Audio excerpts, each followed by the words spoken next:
Salam sejahtera Malaysia, terima kasih kerana menonton video-video dalam channel ini. Sebelum kita mula, jangan lupa untuk tekan tombol subscribe, share, like dan komen. Let's go! Salam sejahtera dan salam perpaduan kepada seluruh rakyat Malaysia. Berita seterusnya, Azam Baki tidak pilih puak atau parti. Perdana Menteri Anwar Ibrahim memberitahu bahawa sikap Tan Sri Azam Baki menjalankan tugas dan siasatan tanpa mengira puak atau parti menjadi antara faktor kerajaan melanjutkan perkhidmatannya sebagai Ketua Pesuruhjaya Suruhanjaya Pencegahan Rasuah Malaysia SPRM. Menurutnya, belum pernah dalam sejarah pejabat menteri digeledah SPRM bagi menjalankan siasatan. Atas kapasiti itu, kita teruskan hikmat beliau. Katanya pada sidang akbar selepas mempengerusikan Majlis Tindakan Ekonomi Negara MTEN di bangunan Perdana Putra di sini pada Isnin. Beliau berkata demikian mengulas mengenai kontrak Azam yang dilanjutkan setahun.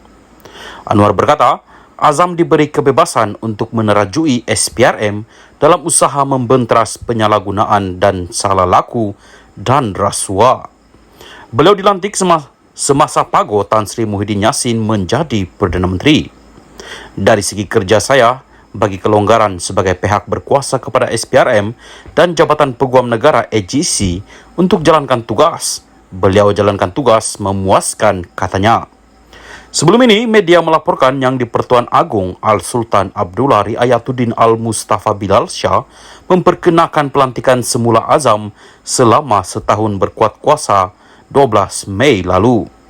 Azam, 60, mula dilantik ke jawatan itu sejak 9 Mac 2020 bagi menggantikan Ketua Pesuruhjaya sebelum itu, Latifah Koya. Salam sejahtera dan salam perpaduan. Berita seterusnya dipetik daripada syabudin.com.net bertajuk Kecut selepas dicabar Anwar, Bersatu akhirnya mengaku angka 126 hanyalah auta.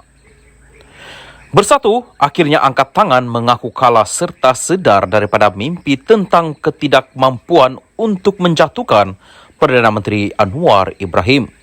Ketua Penerangan Bersatu Razali Idris berkata, kerajaan pimpinan Anwar cukup kukuh kedudukannya kerana mempunyai 148 sokongan ahli parlimen. Sangat sukar untuk pihak pembangkang mengatasi jumlah itu. Ia bukanlah satu perkara mudah, ujar beliau.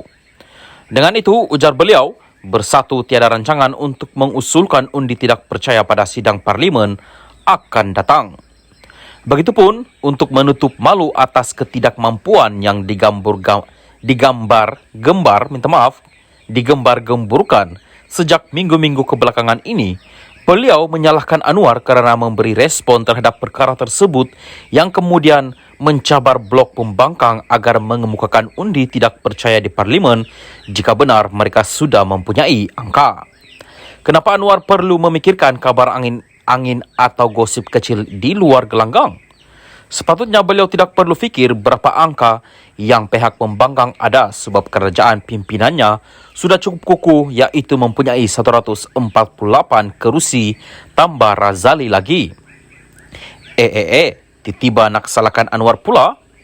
Kepada Ketua Penerangan Bersatu yang baru memegang jawatan tersebut, ingin ditanya, apakah isu menjatuhkan kerajaan hanya sekadar gosip kecil di luar gelanggang?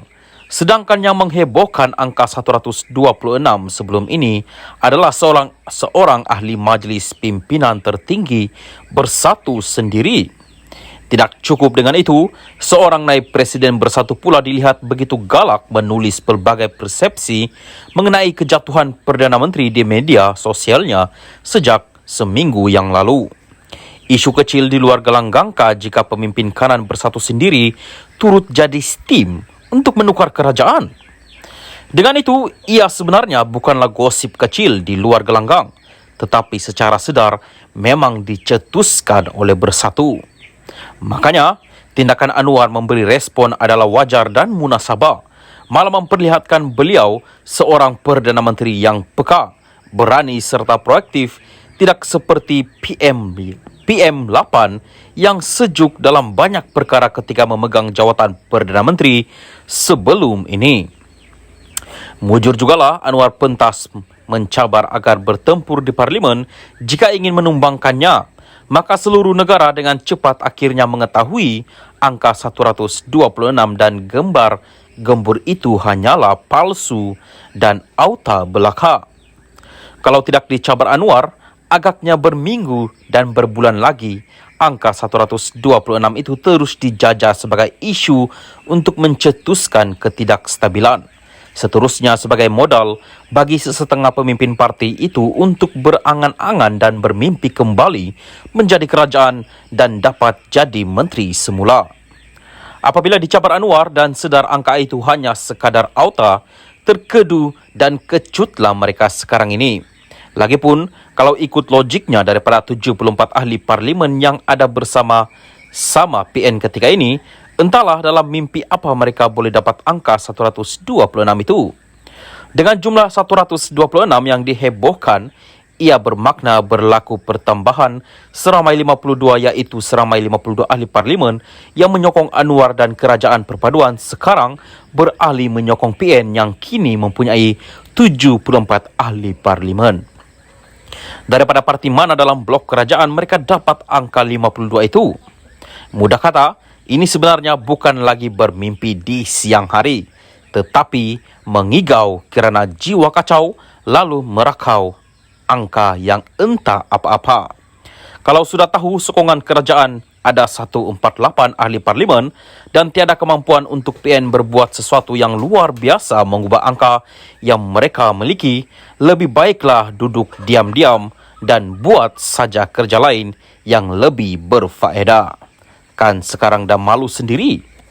Syabuddin Hussein, 8 hari bulan 5, 2023. Apapun yang dikatakan dalam berita ini tidak mencerminkan pendirian admin channel ini.